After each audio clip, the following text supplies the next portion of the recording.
Ces jeux mériteraient plus de visibilité. Hello! Hello! C'est Cédric. Et Laurent. Et on va vous parler des Hidden Gems, partie 2. Deuxième partie. Ces jeux qui, selon nous, mériteraient de revenir, d'avoir plus de visibilité, peut-être une localisation. C'est des trucs méconnus, hein, complètement. On aimerait vraiment... Des jeux qu'on aime beaucoup et qui ne sont pas suffisamment connus à notre goût. C'est ça. Pour diverses raisons. Hein. C'est fort. C'est fort. C'est fort. C'est toi qui le dis. Non, c'est fort. Okay. Fort. Que dire? J'ai été pris dedans. J'ai vraiment été pris dedans. Dans tout.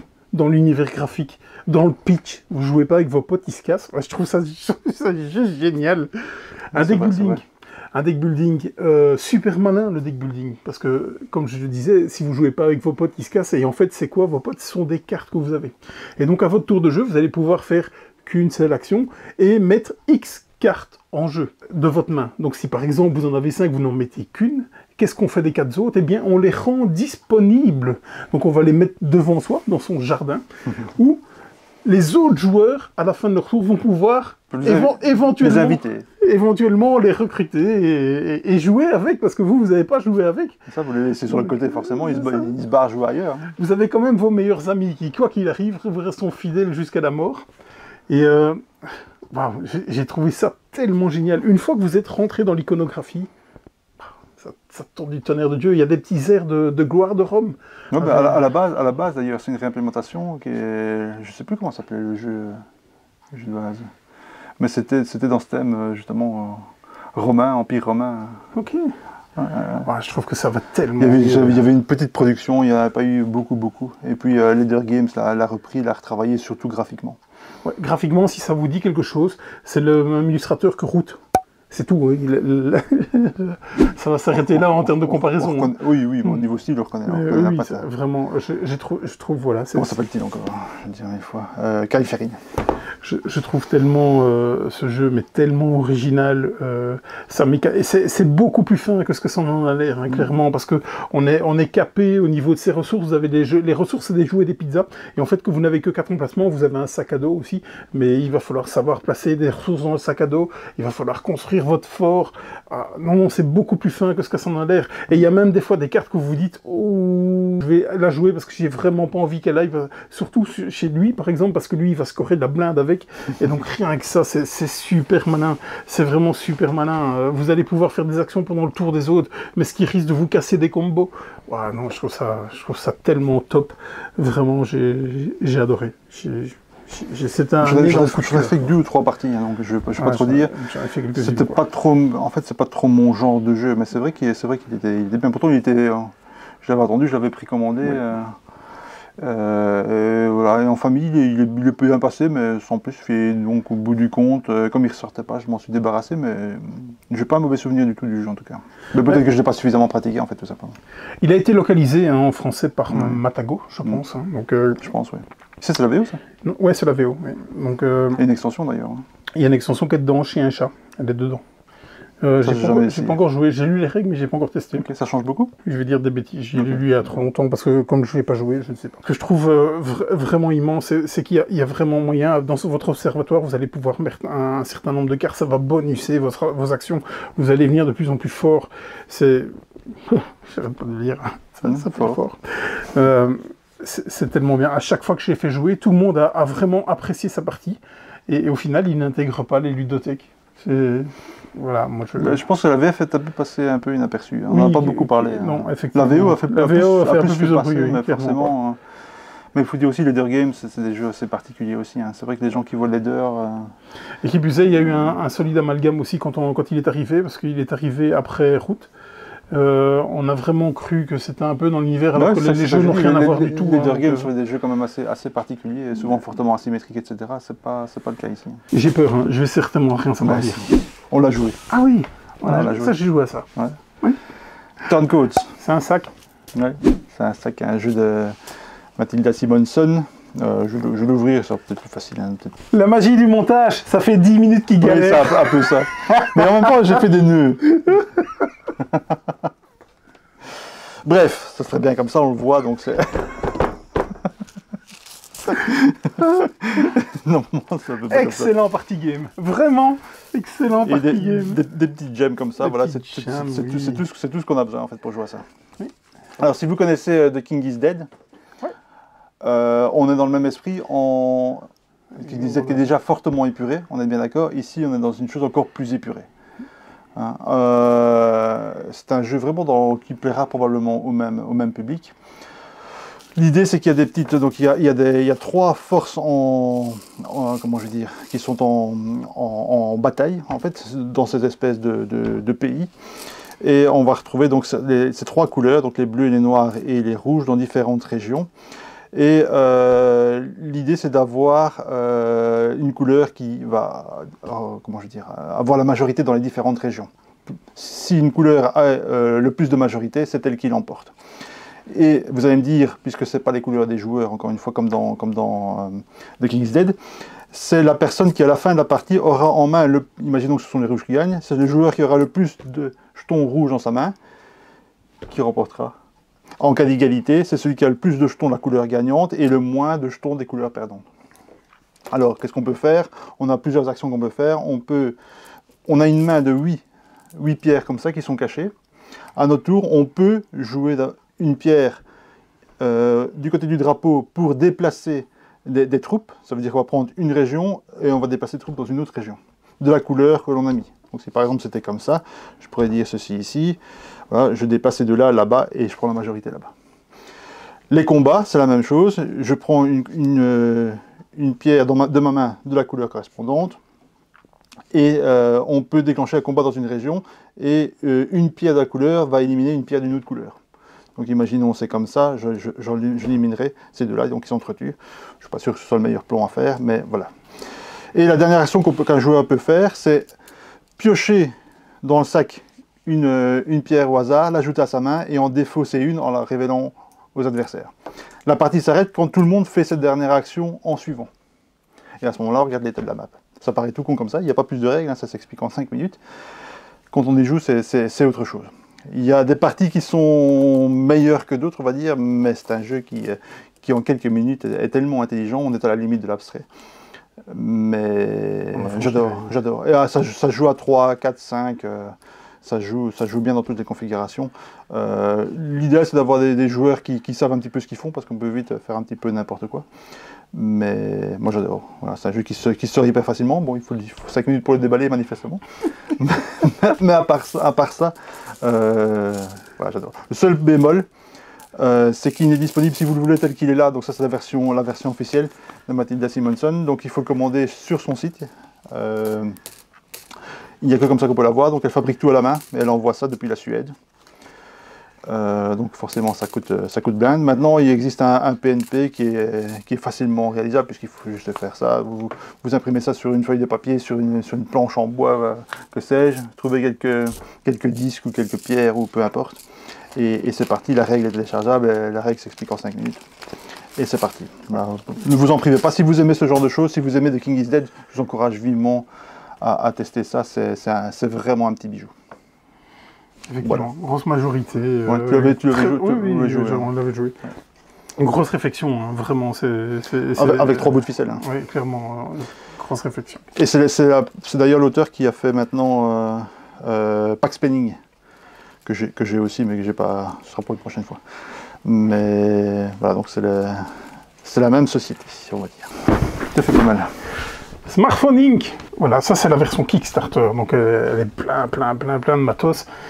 Le plateau double couche, il est déjà super épais. Hein. Plateau central double couche, ça c'était une des premières que je voyais. Un plateau central double couche, double layer. C'est pas courant, souvent Kickstarter. Oui, clairement, parce que je pense pas que la version... Parce qu'il y a eu une version retail. Non, si, je pense. Si, c'était déjà comme ça. Je ne m'étonnerais pas, je sais plus. J'avais aussi la Kickstarter. Et donc, qu'est-ce que vous allez faire dans Smartphoning? Eh bien, vous allez essayer de développer vos compagnies de smartphones, tout simplement. Et donc pour ce faire, il va y avoir plein de séquences d'actions. Mais le cœur principal du jeu, c'est vous avez 2 tablettes. La sélection d'actions. La sélection d'actions. Vous avez 2 tablettes avec toutes des icônes de tout ce qui va se passer par après, de toutes les actions que vous allez. Et donc en fait, vous allez devoir essayer de l'agencer La superposer, vous êtes obligé de superposer au minimum une case. Et donc, ça va définir tout le reste. Toutes les actions, la force de votre action et tout ça, si vous allez jouer en premier, et ainsi de suite. Et ça, c'est tellement malin. C'est tellement malin. Le timing de quand vous jouez fait tout le jeu, tout simplement, parce que vous pouvez passer avant les autres et quasiment raser complètement des territoires, alors que l'autre allait venir beaucoup plus fort, allait scorer à mort. Le timing... il faut anticiper ce que les autres font, hein, parce qu'avec ces tablettes, vous allez me dire pourquoi pas mettre le maximum d'icônes, parce que parfois, par exemple, notamment, imaginez le prix, ça fixe aussi le prix en même temps de vente de vos téléphones, si vous mettez le prix plus cher, oui c'est intéressant parce que forcément vous allez gagner plus d'argent, mais vous allez plus loin sur les marchés, si les gens vendent moins cher, ils vont vendre avant. Donc ils vont prendre les espaces avant vous, et donc vous allez vendre beaucoup plus cher, vous allez avoir beaucoup plus de points de victoire, mais vous allez prendre ce qui reste. Et donc vous allez devoir vous spécialiser, développer des technologies, et tout ça ne tient que dans ces deux tablettes, en fait. C'est tellement votre force. C'est vraiment la particularité, le twist, le point fort du jeu, c'est que toute la séquence d'actions qu'on va faire est déterminée par ces deux tablettes. Donc on va superposer certaines choses parce qu'on veut en faire apparaître d'autres, mais en même temps on doit sacrifier d'autres, ou on ne veut pas trop faire apparaître certaines icônes parce que justement ça va nous mettre mal. Des choix. C'est tout con, avec deux paquettes, mais ça fonctionne. C'est cette séquence qui prend le plus de temps, en fait. De savoir, beaucoup, hein. Parce qu'on se dit, ah ouais d'accord, ouais, là je suis bien, puis alors vous vous rendez compte que, ah mais non, ça va pas aller, parce que là je vais quasiment rien faire, il faut que je passe avant, et vous devenez fou rien qu'avec ça. Et pourtant, on n'est pas dans l'expert, hein. C'est un jeu initié, hein. C'est au niveau de la longueur. En plus, c'est pas très long comme temps. Une grosseur de jeu, oui, je pense. C'est une grosse boîte, mais c'est pas du gros jeu. Même s'il y a beaucoup de matos. Hein. Ouais, c'est du 1 à 5 joueurs. Il y a les maps pour 2 joueurs qui sont adaptés, ce genre de choses. Mais malgré tout, ça reste des jeux de majorité. Donc, au final, il faut au moins être 3. C'est un jeu économique, hein. Comme souvent les jeux économiques, il faut être. Et donc, je pense qu'il avait sa place clairement comme en localisation, hein, par exemple. C'est vrai que c'est étonnant qu'il n'ait jamais été localisé. Je suis très très étonné là-dessus. Il y a eu pas une suite, hein, c'est vraiment un autre jeu dans un spin-off. Un spin-off qui est Mobile Market, là, qui est à peu près la même chose, mais avec même des feeling, cartons, même feeling, hein, même genre de principe, même si vous aimez l'un, vous aimez probablement l'autre et vice versa. Donc, pas encore joué celui-là. Non, c'est vrai que celui-là est toujours dans ma pile de. Il me tarde vraiment parce que celui-là j'ai beaucoup aimé et j'avais même joué en solo, et même en solo ça tournait bien, hein, malgré tout. C'est un jeu de majorité, donc en solo. Ouais, vraiment. Moi, j'avais ramené des scènes avant la version Kickstarter. J'avais une des premières boîtes. Je l'avais joué quelques fois. Il faut jouer au plus grand nombre, hein, comme on disait. Mais c'est la guerre alors. Hein, donc, c'est là que c'est le plus intéressant. Maintenant, moi, il m'était un petit peu. Autant je trouvais le système de sélection d'actions fantastique, autant le reste au service de quelque chose qui c'est bien foutu, mais je ne sais pas pourquoi. Il m'a jamais passionné en fait. Et donc il est parti relativement vite à la revente. Et vous avez tous des petits clins d'œil parce que chaque compagnie, c'est pas Vodafone, c'est Vodafone ou quelque chose comme ça. Vous jouez contre un adversaire virtuel quand vous faites le solo, il s'appelle Steve. Voilà, je trouve tous ces petits clins d'œil. En parlant de Steve, le côté très épuré, je ne sais pas si vous le verrez, le côté très épuré du plateau, ça fait très icône, très Apple, hein, pour ne pas le citer. Hein. Donc on est vraiment dans ce monde-là, hein. C'est assez raccord. Hein. Ouais, j'aime beaucoup la charte graphique, je trouve que c'est épuré et tout. C'est clair, je suis à fond. On n'a pas dans l'allemand. Ah non, pas dans l'allemand à ce niveau-là. Non, clairement pas. Et donc, j'ai tellement envie de le rejouer là maintenant que je l'ai dans les mains. J'adore. Franchement, j'adore. Allez, n'en jetez plus. Ouais. Et là, ce qui est bien, cette petite boîte, c'est qu'on peut la mettre dans n'importe quel côté. Ça fait toujours Equinox. Il faut savoir le lire, hein, évidemment. Oui, c'est ça. Equinox de chez Asmodee, donc la boîte qui édite notamment les jeux de Karl Chodik. Le grand Karl Chodik que j'aime beaucoup, même si maintenant il va faire un jeu de piche chez Matago. Il fait d'autres. Quelques infidélités à Asmodee, mais enfin, ces jeux les plus connus sont chez Asmodee, notamment Agency, son dernier. Donc ici, c'est pas un Chodik, mais par contre, c'est bien un Asmodee. C'est un jeu de 2 joueurs uniquement. Jeu de tuiles, on l'a joué il n'y a pas longtemps, je l'ai fait jouer parce qu'on faisait une petite rétrospective des jeux de joueurs. Et c'est un jeu qui est composé de toutes des petites tuiles comme ceci, je vais en sortir une, qui sont d'un côté blanches et d'un côté noires. Et en fait, donc les deux joueurs dans une partie, il y en a un qui joue les noirs et un qui joue les blancs. Comme aux échecs. Voilà. À notre tour, on va sélectionner une tuile, enfin on va placer d'abord une tuile sur le plateau, donc elles vont se mettre les unes à côté des autres comme ça. La seule condition c'est d'être à côté d'une autre. Et au moment où on la pose, selon la couleur, selon le bandeau, on va potentiellement déclencher un pouvoir. Ce qui est marrant, c'est que quand on la pose, qu'on soit les noirs ou les blancs, on peut choisir de la poser de la couleur qu'on veut. Par exemple, moi si j'étais noir, je pourrais très bien la poser ici côté blanc. Pourquoi? Parce que je sais qu'en touchant une autre tuile, ou une autre tuile que je vais mettre plus loin, ça va la retourner du côté noir. Donc ces pouvoirs permettent de jouer comme ça, de les retourner, de les déplacer, de les mettre ailleurs, etc. Donc il y a des pouvoirs rouges qui sont des pouvoirs qui vont, en général, rouge attaque agressif, ça veut dire par exemple si je pose ceci ici, je vais retourner toutes les tuiles qui sont, ou une certaine tuile qui sont autour, donc on va les retourner, mais on est obligé de le faire. Hein. Si elles sont déjà du côté de mon côté, je suis quand même obligé de les retourner de l'autre côté. C'est ça qui est assez marrant, il y a pas mal de planning à faire. Il y a les tuiles qui sont ici, les tuiles bleues. Les tuiles bleues, elles vont se déclencher à toute fin de partie, la fin de partie se déclenche quand toutes les tuiles ont été placées. Elles vont se déclencher dans un ordre, il y a un numéro sur chaque tuile, elles vont se déclencher de l'ordre de la plus petite à la plus grande. Donc ça, on peut aussi anticiper. Il faut pas mal réfléchir. Oui, c'est rotor. Ouais. Puis il y a celle qui s'applique tout le temps, il y a les mauves. Donc ça veut dire que quand on la pose, par exemple celle-ci, toutes les tuiles qui sont autour, on peut les poser que du côté blanc. Voilà. Et puis il y a les jaunes, et les jaunes, là, c'est des one-shot. Donc celle-ci, par exemple, elle dit échanger cette tuile avec n'importe quelle tuile qui a déjà été jouée. Donc je pourrais par exemple faire ça. Voilà, c'est tout con, ça paraît, ça paraît tout simple, mais quand il y a une ou deux tuiles, ça va. Quand on commence à les additionner, il faut vraiment anticiper lesquelles vont se retourner à quel moment. Et notamment les tuiles bleues, donc celles qui vont se déclencher en fin de partie. Il faut vraiment avoir anticipé parce que ça peut changer complètement. On peut vraiment avoir un tableau qui est quasiment tout noir, par exemple. Hein. Toutes les tuiles sont côté noir et les trois quarts vont se retourner du côté blanc. Ça va très vite. Il y a certaines tuiles qui enlèvent aussi toutes les tuiles qui sont autour. Et ce qui est assez marrant aussi, c'est que toutes les tuiles sont une constellation, hein, ça représente des constellations, c'est pour ça que ça s'appelle l'équinoxe. Elles sont toujours accord, les tuiles d'attaque, ça représente toujours une arme. Il y a une certaine logique dedans, et quand on commence à connaître les tuiles, à force d'accumuler les parties, c'est vraiment... C'est un jeu qui est abstrait, mais en même temps qui devient beaucoup moins abstrait au fur et à mesure qu'on le joue et qu'on le découvre. Dernière chose que je n'ai pas dit, c'est que une fois qu'on a placé une tuile, on en repioche une. Dans un marché. Dans un marché. On fait attention aussi aux tuiles qu'on laisse à l'adversaire. Et ça, c'est assez bien fait. C'est pas toujours le cas dans ce genre de jeu. C'est que dès qu'on remet des tuiles, donc après avoir repris une tuile, on en remet une. On met une petite, comment je veux dire, tout en vert comme ça, une petite perle. Et si on prend celle-là directement, on donne un point de victoire à l'adversaire. En fait, ça représente un point de victoire. Donc ça permet de ne pas être désavantagé par une tuile. On prend une tuile, on en retourne une qu'on voulait. Et par la chance du tirage, ça permet quand même de temporiser un petit peu. Et je trouve que c'est particulièrement intelligent. Enfin, le jeu est super intelligent.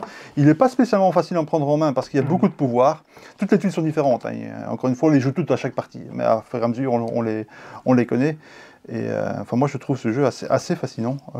Pas facile à trouver, hein, comme souvent chez Asmodee. Je ne pense pas qu'il ait été réédité. Mais vraiment, on parle d'Hidden Gem, un jeu qui mériterait d'être réédité. Voilà. Et peut-être une version française. Parce que sur chaque tuile, il y a un petit peu de texte qui explique. C'est plus du texte que de l'iconographie. Et donc, forcément, il faut connaître un minimum de vocabulaire d'anglais. Bon, enfin, il n'y a rien de rédhibitoire. Mais déjà, malheureusement, à l'heure actuelle, il faut le trouver. Ouais, ça reste malgré tout assez chaotique, hein, parce que quand c'est très chaotique. Quand les tuiles commencent à se retourner dans tous les sens, vous aviez votre combo et tout, c'est à vous de jouer, il faut tout réévaluer, parce que tout a tellement changé sur la map, et tout, même si vous les voyez venir. C'est tactique. Vous les voyez venir, hein, parce que les tuiles sont dans un marché, donc vous sélectionnez celles que... Enfin, vous avez vu ce que vous lui avez laissé, et donc au final, ça tourne. Mais pour qu'on pense, c'est un jeu qui est très tactique, donc c'est clair, c'est à votre tour que vous allez remettre en cause pas mal de choses. Heureusement, c'est un 2 joueurs, donc c'est pas trop problématique. Par contre, ce qu'il faut savoir aussi, c'est qu'il y a des tuiles qui bloquent l'état des tuiles qui sont autour, par exemple, ou de certaines tuiles dans une certaine colonne, ou de certaines lignes, etc. Et donc, ça permet quand même de bloquer certaines choses et d'empêcher l'adversaire de rendre cette partie-là trop chaotique. Et c'est des tuiles qui sont toujours intéressantes à avoir, ça donne un peu de stabilité à certains endroits. Par exemple, on a tout un groupe de tuiles qui sont notre couleur, on n'a pas envie que ça bouge. On va faire en sorte de placer quelque chose qui va un petit peu protéger. Donc il y a vraiment pas mal de stratégies. Moi, j'adore ce jeu. Electropolis, comme vous pouvez le voir, ça vient de fort lointain. Hein. Ouais. C'est amené par chez nous, non, pas du tout, c'est amené par chez eux. C'est taïwanais. C'est taïwanais, c'est par Taiwan Board Games. Et à chaque fois qu'on commande chez Taiwan Board Games, on nous dit, dis, tu as des Electropolis? Et non, il n'a plus d'Electropolis depuis des mois et des mois et des mois. Ça viendra probablement un jour. Hein. Ce jeu est une pure merveille. C'est de la, comment on peut dire, c'est des enchères, enfin, c'est quoi la sélection d'actions principale de ça? Oui, il y a une espèce de système d'enchères, maintenant c'est du placement de tuiles. C'est du placement de tuiles, c'est un côté casse-tête agencé notre plateau. Oh là là. Mais en plus... Mais interactif. Ah oui, super interactif. L'ordre du tour est méga important. Méga important. Et l'ordre du tour est super malin, vraiment super malin, parce que en fait, la piste d'ordre du tour, c'est le nombre de tuiles que vous allez prendre. Donc vous avez tout un chemin de tuiles, et vous pouvez dire, ok, je vais me placer en dernier, je sais plus c'est combien dernier. Ça permet de prendre le plus de tuiles. C'est 6 ou 7, enfin je sais plus, mais vous allez prendre la blinde de tuiles, mais vraiment la blinde de tuiles.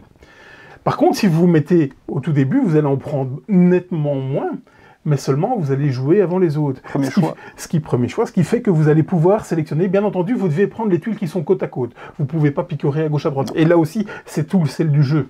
Alors quand vous vous dites, oh, les 7 là, oh là là là là, j'ai envie, je vais prendre en dernier. Non, les autres sont passés avant vous et vous êtes obligés. Parce que ça fait qu'on ne veut pas, en fait. Parce que il y a des tuiles dégueulasses. Hein. Il n'y a pas que des tuiles positives hein, là-dedans. Et après, il va falloir... En tout cas, pas positif par rapport au jeu qu'on développe. Oui, il va falloir les agencer, il va falloir faire attention parce que c'est Electropolis, vous allez devoir électrifier tout ce genre de choses avec des centrales qui polluent. Il va falloir faire gaffe à la pollution et tout.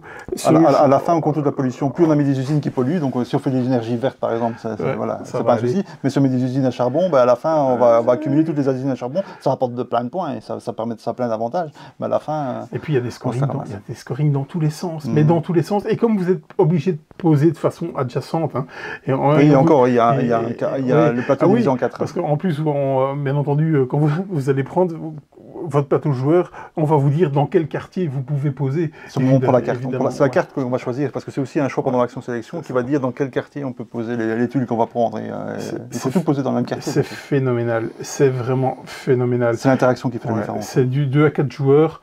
J'ai jamais testé à 2, j'ai pas envie de jouer à 2, je crois que j'ai joué à 3 et à 4, bien entendu, il prend tout son set à 4, hein, là vraiment.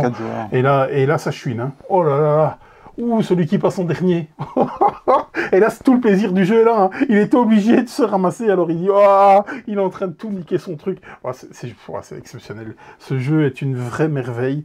Et là, encore une fois, il y avait... ça joue d'une heure. Oui, je sais pas si on est dans l'expert dans ce jeu-là. Franchement, je pense pas, parce que c'est pas compliqué, mais il faut penser à tout, hein, vraiment. Oh là là. Il faut jouer avec les autres, en fait, c'est ça. Comme souvent, c'est l'interaction qui fait la différence, parce qu'après, le reste, on est sur notre plateau, donc on sait ce qu'on fait. Il faut bien réfléchir, il ne faut pas se tromper, mais ce qui fait la différence, c'est l'interaction avec les autres, parce qu'on ramasse ce qu'on peut ramasser, entre guillemets. Le format, c'est une heure de jeu, c'est juste génial. C'est tellement génial. Celui-ci aurait vraiment dû avoir une localisation. Ah, il y avait la place. Il y avait la place. Et je pense, parce que j'ai souvent des demandes pour Electropolis, il y a encore de la place au niveau de la vente en VO. Hein, c'est niche, hein, et on ne l'a pas vendu partout. Hein. Je ne pense pas qu'en francophonie, il y ait énormément de gens qui possèdent Electropolis. Il y a eu une version, il a été localisé un peu en Espagne, il me semble. C'est vrai ? Oui, il me semble qu'il y a un truc comme ça, que les règles, c'est coréen, espagnol, oui. C'est possible. Il y a une légère localisation par là. Et donc, tout est possible. En Espagne, ils ont même eu une localisation de Pax Renaissance avant la version de Ion. Allez, on va chercher 2 joueurs et on en fait vite une là. Allez, trop vite. C'est vrai que celui-là, je ne sors pas assez souvent, clairement. Exceptionnel. Et là maintenant, je vais plus savoir rien dire, je pense. Voilà. Oui, j'ai bien. Square on Sale. Édition japonaise. Première édition que j'avais. J'ai vraiment un coup de cœur pour ce jeu. C'était dans un petit peu comme ce que vous avez vu avec Turncoats. Donc c'était un petit sac comme ça et tout était dedans. Les petites gemmes qu'il y a ici, c'était des petits haricots dedans. Mais de vrai, hein. C'est assez marrant, c'est très amateur. Les tuiles, donc on peut l'ouvrir un petit peu. Ouais, je vais faire un unboxing, quand je sais rien dire, je vais faire un unboxing. Les tuiles étaient en mousse. à l'époque. C'est marrant. vous avez Ça, c'est la map, c'est le plateau. Évidemment, évidemment, évidemment. C'est le plateau, et puis c'est juste des cubes et Oh, des... mais ça va, le matériel est quand même... Ah, le matériel est top, hein. Ah oui. Ça, on devrait peut-être en rentrer un ou deux au magasin. Donc c'est juste des petits... Donc chaque joueur a des petits carrés comme ça à sa couleur. Et alors, chaque joueur a donc des petits cubes, des cubes comme ça. Enfin des cubes. Oui, des cubes. Et de l'argent. De l'argent symbolisé par ça. Oui, d'ailleurs, ça c'est la règle de l'ancien parce que... Ah, je me disais aussi. C'est la règle de celui qui était dans le sac d'ailleurs, tu vois qu'il est oublié. Ouais, parce que la règle n'existe qu'en japonais, donc j'avais gardé la règle de la première édition. Mais les règles sont absolument identiques. Hein. Parce que là, c'est qu'en japonais.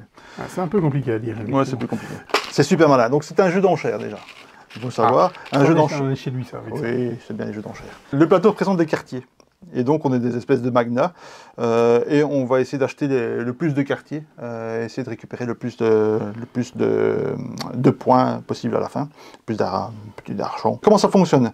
Donc chaque carré peut être mis aux enchères. Comment ça va? À notre tour, on va par exemple dire j'ai deux argents. Je vais mettre 2 argents ici. Je vais faire lancer une enchère sur ce carré-là. Okay, et ça c'est très malin. Vous mettez au-dessus un petit disque comme ça. Dans la première édition, c'était un petit dé d'ailleurs. Un mini dé.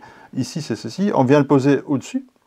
Et donc, ça, c'est simplement, vous avez 2 points d'un côté, vous avez 1 point de l'autre, c'est juste un timer. Ça veut dire que quand je le pose, ça veut dire que quand ça va revenir à mon tour, toutes les enchères à ma couleur, donc avec mon argent, sur lesquelles il y a ce petit disque, est retourné. Première fois, on le retourne côté rouge, et la deuxième fois, on l'enlève, et là on gagne l'enchère. Ça veut dire qu'il faut 2 tours en fait pour gagner une enchère. Évidemment, quelqu'un peut outbider, quelqu'un peut venir et payer plus cher, et à ce moment-là, si quelqu'un vient, imaginons qu'il y a un autre joueur qui vient ici, il met son argent, il met plus d'argent que ce que j'avais mis évidemment, et il reprend le petit timer, et il le laisse sur le même côté qu'il était.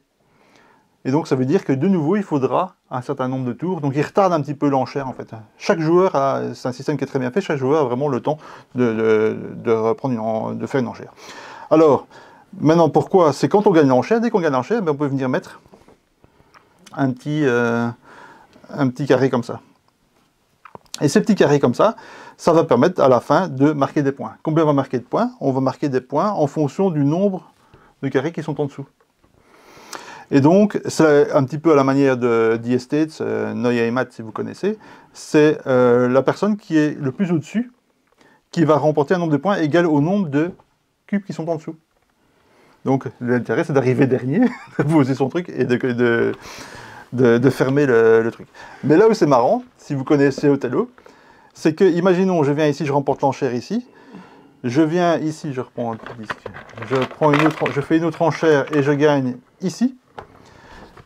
Toutes les rangées sont retournées et je peux mettre aussi donc un disque au-dessus. Donc c'est vraiment comme dans Othello.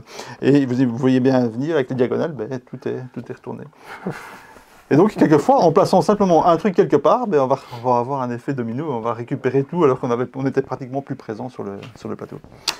C'est très brainy, c'est super intelligent, il faut aimer les enchères.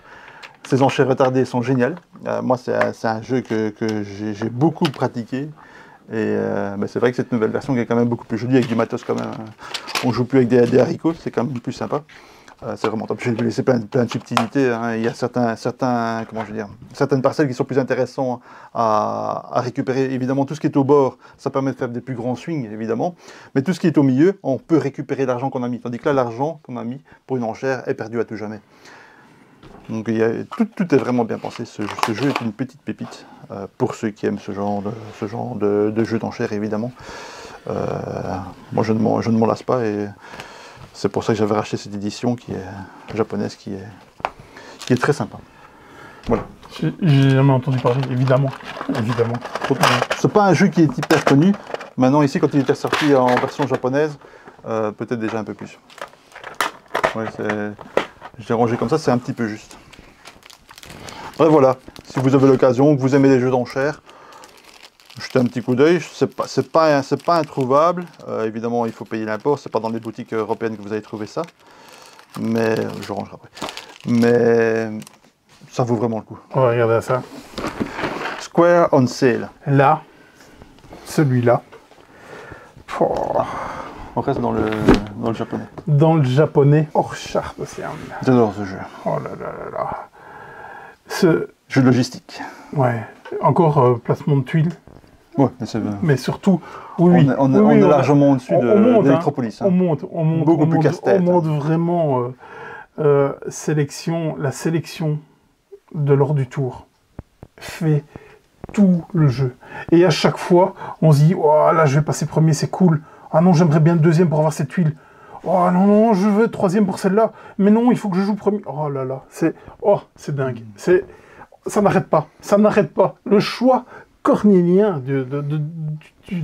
c'est un peu le même principe qu'Electropolis. Hein. C'est vraiment cette sélection de choses. Donc en fait, il y a 3 types de tuiles. Il y a les tuiles bâtiments qu'on va venir passer sur notre plateau. Hein. C'est ceux qui vont nous permettre de générer des ressources ou d'acheter celles qui vont acheter les ressources qu'on a pu produire avec d'autres bâtiments. Il y a les tuiles ordre du tour. Hein, être premier, deuxième, troisième, quatrième. On aura souvent envie d'être premier forcément. Et on a une tuile boussole. Et ça fait toute la différence parce que la boussole, on a sur notre plateau joueur, je ne sais pas si on saura le voir ici, on a un petit personnage qui va se déplacer. Et la tuile boussole, elle va nous dire où on va pouvoir placer la tuile par rapport à notre personnage. Ouais.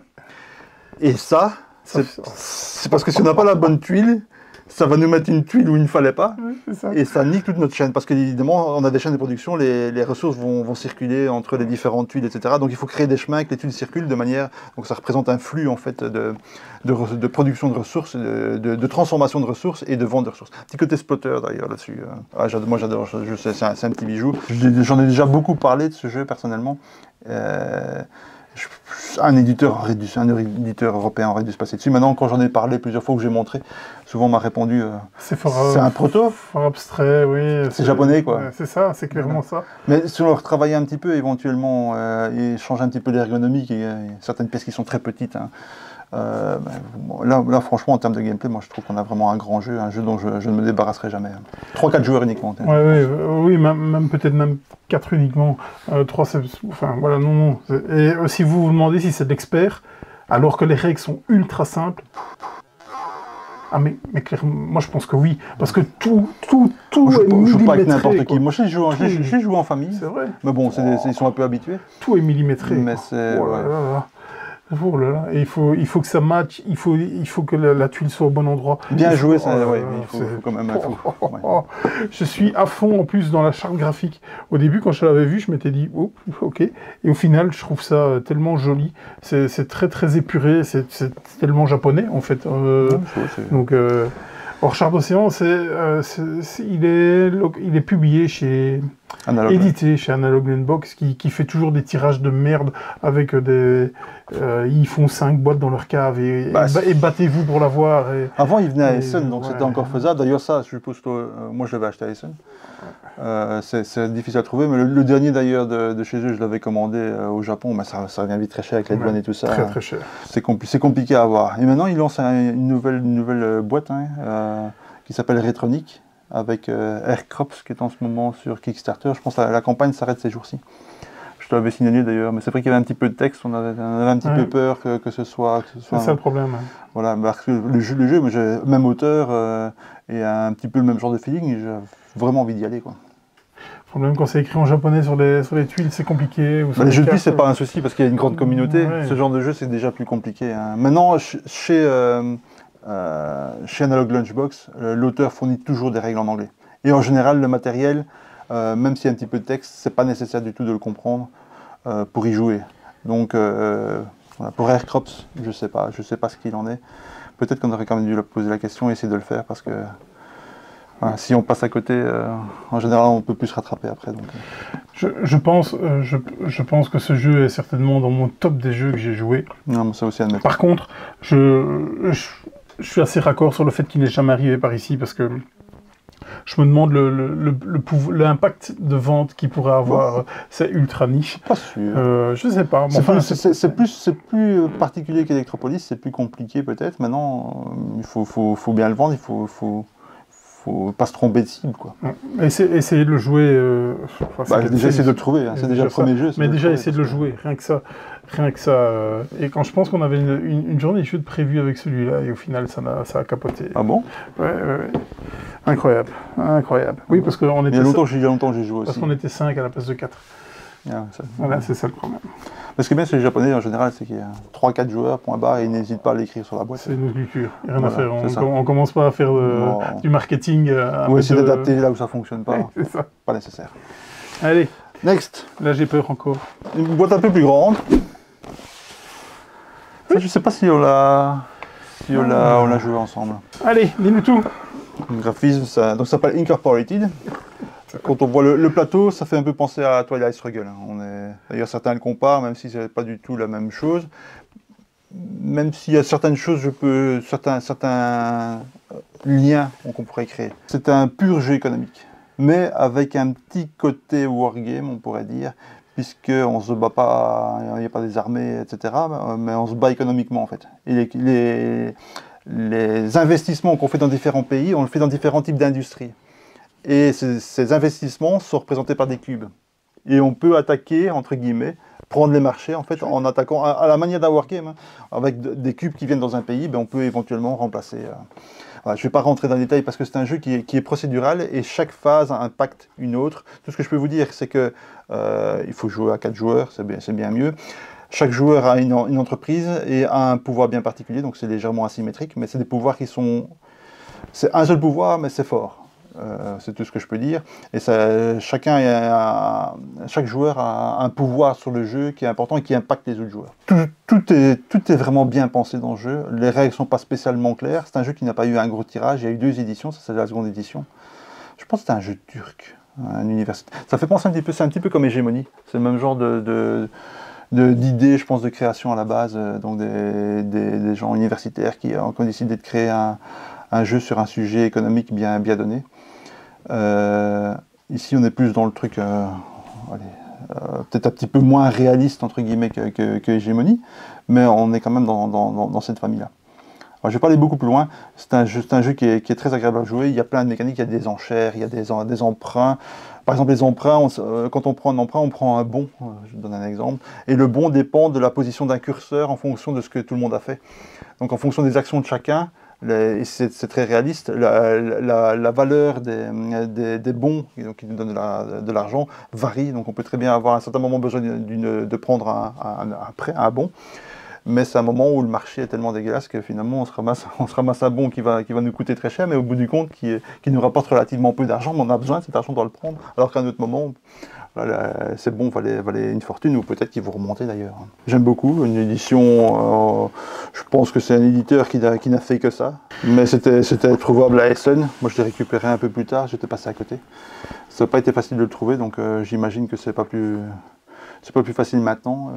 Là, c'est vraiment typiquement le genre de truc, il faut mettre une alerte sur BGG pour éventuellement dégoter un. Et je pense qu'il y en a régulièrement un qui pointe, mais il n'y a pas une grosse production, on n'a pas eu beaucoup. Le matos est correct, on va dire. Les Turcs n'ont rien à envier aux Allemands. C'est moche. Moi, je trouve ça assez clair. Oui. Bah, franchement, oui, c'est clair, pas... oui, mais c'est pas beau. C'est... Ouais. Ok, bon. Oui, bon, enfin, je veux dire, les jeux économiques ou les jeux type économique wargame, etc., on est souvent dans ce genre de truc. Hein. C'est la clarté, avant tout. Moi, ça ne m'a pas choqué. Voilà. Après, on ne joue pas à ça pour le côté, pour le design, je veux dire.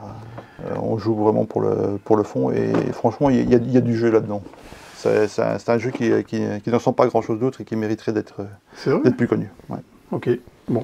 Mais dites-le nous. 45 minutes par joueur, 2 à 4 joueurs, 16+. Dites-le nous si vous connaissez, hein, parce que ça, j'ai jamais entendu parler, évidemment. C'est pas très connu. Ah non, ça je confirme. C'est pas très connu. Oui, clairement. Voilà. Après tous ces party games.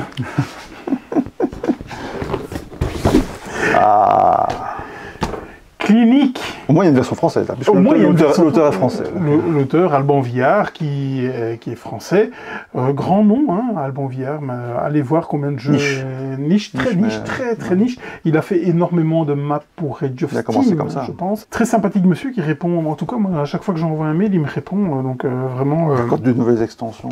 Il y a à peu près 17 millions d'extensions à Clinique. À peu près, hein, 1 ou 2 près, hein, évidemment. Mais je pense qu'il y en a 7 maintenant, je pense. C'est un truc de dingue. C'est un truc de dingue déjà pour un jeu qui n'en avait absolument pas besoin. Ouais. Quand vous avez fini de jouer à Clinique, votre température corporelle, surtout au niveau de la tête, est à peu près à 52 degrés. À peu près. Quelque chose comme ça. Ça fume. ce jeu d'un réalisme, d'un tel réalisme, vous allez devoir construire votre hôpital. Et donc pour ce faire, vous allez devoir empiler les étages. Bien entendu, il ne faut pas mettre que des chambres, il va falloir mettre des zones techniques, il va falloir tenir compte des parkings, il va falloir tenir compte de la fatigue de vos médecins, des patients qui s'aggravent. Il y a beaucoup de conditions. Les parkings, rien que ça, j'ai trouvé ça tellement génial, parce qu'évidemment, ils viennent, les patients avec leur voiture, il va falloir absolument les stocker. Oh là là, vraiment, ce jeu. Faire une parenthèse, allez voir la chaîne des Incredibles. Joël et Jean-Charles, ils en ont parlé, ils ont fait une vidéo thématique à ce moment-là, malheureusement. Sur Clinique, ils en parlent en long et en large. Et ils m'ont juste donné envie de le refaire. J'ai jamais lu les règles à Clinique. C'est à chaque fois on me les expliquait. Et je pense que je suis content parce que il paraît que c'est... C'est moi qui ai dû te les expliquer. Oui, à l'époque. Il paraît que c'est pas ouf. Hein. On avait d'ailleurs, la première fois qu'on a joué, c'était encore avec ma vieille boîte là. Oui. Où c'était à l'époque où Alban faisait encore les trucs dans son salon avant SN. Et c'était une boîte blanche avec une feuille sortie à l'imprimante, collée sur la face avant. Hein. Et tout était découpé dans son salon. Toutes les tuiles étaient découpées à la main dans un espèce de carton très fin comme ça. C'était une autre époque.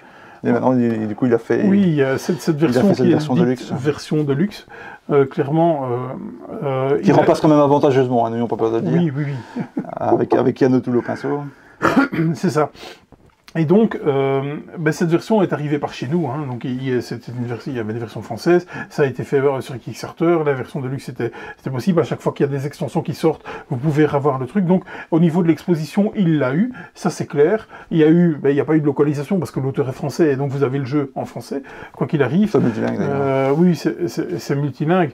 Maintenant, je pense qu'il a eu son succès. Donc, j'aurais tellement aimé qu'on en parle nettement plus, mais ce jeu est tellement niché. Tous ces jeux sont nichés. Même c'est plus simple. Je serais curieux de connaître sa cote sur BGG en termes de complexité.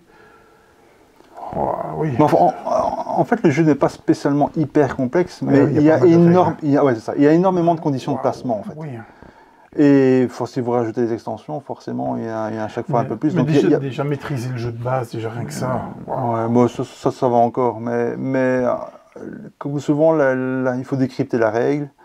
Pas décrypter, mais ici, c'est quand même mieux. La première, c'était très compliqué de comprendre, de bien comprendre tout justement ces conditions de placement. Parce que chaque tuile, chaque élément a une condition et qui dépend les unes des autres, etc. Et donc ça, c'est assez difficile à assimiler. Ergonomiquement, c'est pas nécessairement facile aussi parce qu'on a des plateaux avec beaucoup de choses dessus qui viennent se superposer, qui se déplacent. Ça fait, comme toujours, Alban Viard, hein, moi, c'est vraiment un auteur que je rapproche de Splotter à ce niveau-là. Hein. C'est beaucoup de matos, beaucoup de petites choses, beaucoup de trucs qu'on déplace, etc. C'est peut-être le petit bémol qu'on peut avoir, mais sinon, le jeu, je pense que c'est de loin son meilleur. J'aime beaucoup Tramways aussi, mais là j'ai trouvé des joueurs, j'ai encore essayé il y a quelques mois. C'est difficile, c'est un jeu qui est tellement particulier. C'est le jeu de train d'Alban Viard, c'est son Age of Steam, qui est basé sur un deck building. C'est très particulier aussi. C'est très coupe-gorge. Mais pour moi c'est meilleur. Small City est bien, mais un petit cran en dessous. C'est vrai que Clinique ça reste son meilleur. Non, il y a toutes les extensions, on a envie de toutes les avoir. Ouais. Il faut absolument un essai ou quelque chose, parce que sinon c'est juste pas possible. Vous jouerez jamais probablement avec toutes les extensions. Par contre là où c'est bien, c'est qu'il y a le book, je sais plus comment ça s'appelle, qui est une des extensions d'ailleurs, donc un petit livre, et qui vous donne des scénarios en fait. Et les scénarios, on s'en fout un petit peu du scénario, mais par contre ça vous mélange certaines extensions qui fonctionnent bien ensemble, parce que une extension, on vous dit qu'il y a, je pense, c'est 7 maintenant, hein. 7 ou 8. J'avais dans la tête. Il y a 69 maintenant, il y a celle qui... Enfin, bon, c'est vraiment là, tirer un peu dessus. Il y avait la Covid aussi. Hein, la Covid qui était... Je pense que là, c'était une solo, hein, je l'avais pas pris, je pense. La solo, je l'avais pas pris. Mais en fait, une extension comme ça rajoute plein de petits modules. Donc, les 2-3 premières, c'est les plus grosses, il y a énormément de modules dedans. Et donc on ne va pas jouer avec toute l'extension, en fait on va prendre les différents modules qu'on va mélanger. Et donc ce book en fait qui est très intéressant parce qu'il vous dit il vous donne des scénarios et il vous dit quels modules sont intéressants d'être mélangés ensemble. Donc déjà le jeu de base sans rien modifier, vous avez déjà pas mal de parties avant de maîtriser la bête. Mais si vous rajoutez ça, c'est stupide. C'est stupide. C'est stupide. La variabilité du truc, je pense que c'est un des jeux les plus variables du genre qui existe. C'est juste dingue. dingue. Après, il faut vouloir sortir ces boîtes triées, comme je dis, il faut des inserts. Maintenant, il existe des inserts pour cette boîte-ci, moi j'en ai un, qui est plutôt bien fait d'ailleurs, mais pour les extensions, il n'y a pas, donc il faut sortir toutes ces boîtes, il faut sortir les trucs. C'est pour ça qu'on ne le fait pas. On ne le fait pas souvent. Déjà, c'est un jeu qui est difficile à sortir à la base. Ouais, c'est ultra difficile à sortir. Vraiment, c'est très bon. Et c'est pour ça que j'ai mis dedans, en fait, étant donné qu'il a eu son exposition, qu'il est français, ce genre de choses. C'est pour le fait du nombre de parties que vous allez le faire quand vous allez acheter. D'où le fait que d'avoir toutes les extensions, à part d'être complétiste à l'extrême, comme j'ai été un peu, c'est complètement débile parce que le nombre de fois où vous allez sortir clinique, ça c'est... Je sais même pas combien de fois j'ai joué, mais je pense... Moi, j'aurais quand même fait quelques parties. Sur les doigts d'une main, je pense. Même à deux, j'ai joué plusieurs fois. Et à chaque fois que vous avez fini ça, vous êtes lessivé, vous n'en pouvez plus, hein, vraiment, vous n'en pouvez plus. Moi, je suis au bout de ma vie. Et au final, comme un spotter. Et au final, je me dis, ah ouais, j'ai quand même fait un truc, j'ai quand même fait des trucs. Ça reste, on construit quelque chose. Ça reste satisfaisant. Et si vous merdez, c'est de votre faute. Hein. Voilà, c'est vous. Tout simplement. Oui, il y a pas mal d'interactions. Hein. C'est ce qui distingue d'ailleurs Small City, qui est un petit peu dans le même esprit, hein, mais il y a beaucoup plus d'interactions ici que dans Small City. Ça, il est méga top. Mais vraiment, c'est costaud. Hein. Waouh, c'est costaud. En fait, c'est vraiment pour moi le même format qu'un spotter, mais il y a plus de règles que dans un spotter. En fait. Par contre, les manipulations sont identiques. Allez, le dernier. Alors moi, je suis pas sûr je sais pas si tu l'as joué. Par contre, on a certainement entendu parler de celui-là parce que c'est quand on a. Oui. Oui, c'est vrai que le nom n'est pas évident. Alors derrière, c'est pas mieux. Hein. Ça s'appelle Corrupt Parliament. Ah voilà, ça y est, on y est. Je l'ai découvert. En fait, c'est Ben qui me l'a fait découvrir parce qu'à Essen, j'étais passé à côté. Je l'avais vu passer et puis j'avais.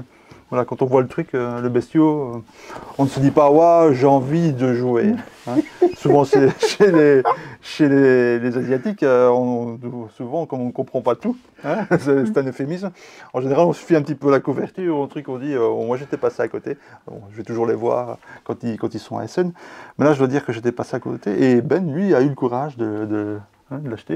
Et il avait ramené un week-end jeu qu'on organise régulièrement. Et on l'a joué, c'était une claque pour tout le monde. Hein. Tous ceux qui l'ont joué, je pense qu'on l'a joué 2 ou 3 fois ce week-end-là. Hein. Et maintenant, chaque fois qu'il y a un week-end, il sort au moins une fois. Donc c'est un jeu, ça s'appelle Corrupt Parliament, chez BG Nations. C'est un jeu de négociation, principalement. Alors tout est dingue dans le jeu, hein. Tout est dingue, bon, genre voilà, boîte, le format, etc. L'idée, c'est que les joueurs jouent des hommes politiques investisseurs. Vous voyez, des espèces de Trump. Mais tout est extraterrestre là-dedans. Hein. Même d'ailleurs, la règle est extraterrestre, il faut la comprendre. Hein. C'est écrit, je ne sais pas qui a traduit ça en anglais, mais c'est du... voilà, il faut être en forme pour la lire déjà, pour bien comprendre. C'est écrit un petit peu n'importe comment. Les cartes, même chose, hein, il y a un petit peu de texte sur les cartes, mais en même temps on s'en fout, c'est juste l'iconographie qui compte, mais les textes, ces cartes, ce sont des articles de loi. C'est interdit au moins 18 ans, hein. Faut pas se voiler la face. Les lois qu'on essaie de faire passer, elles sont... Bon, ça n'a pas de sens sur le gameplay, mais c'est des trucs... Je me rappelle d'une carte, par exemple, c'est obliger les jeunes de 18 ans à avoir des relations sexuelles, ce genre de choses.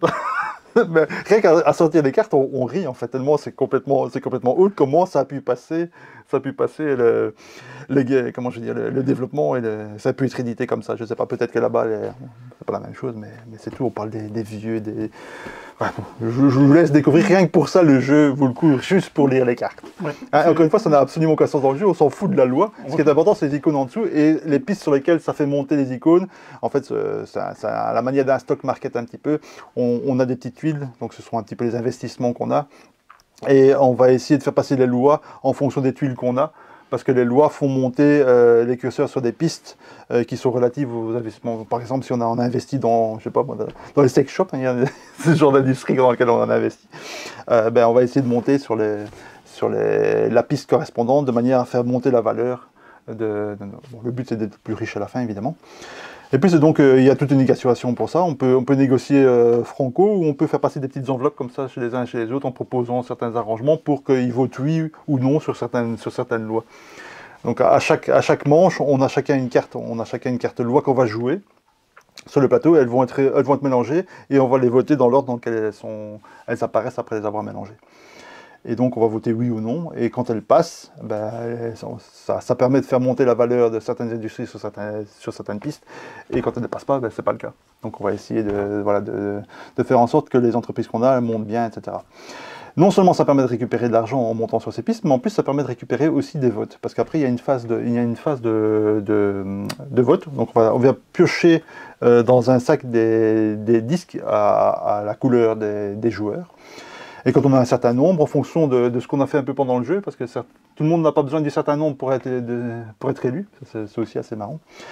Mais en tout cas, le dernier qui est à cette élection, à la manche suivante, ne pourra pas proposer de loi. Donc tout ce qu'il pourra, c'est essayer de soudoyer les autres, etc., pour faire pencher. Mais en tout cas, il aura beaucoup moins son mot à dire. Voilà.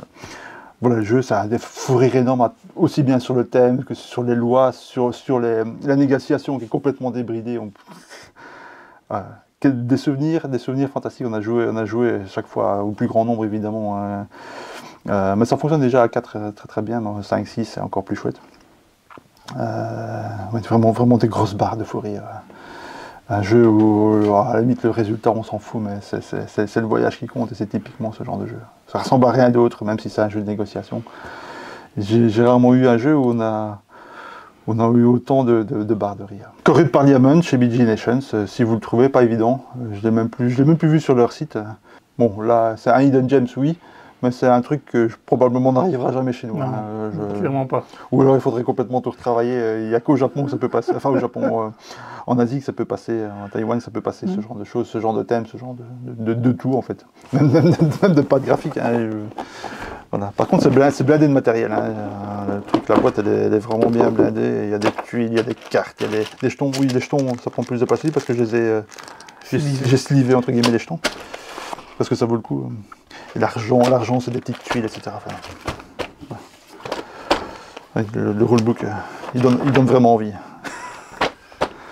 Mais le jeu est vrai. Une fois qu'on l'a capté et qu'on a les joueurs, ce jeu, c'est vraiment. Vous avez un week-end jeu, vous avez le jeu.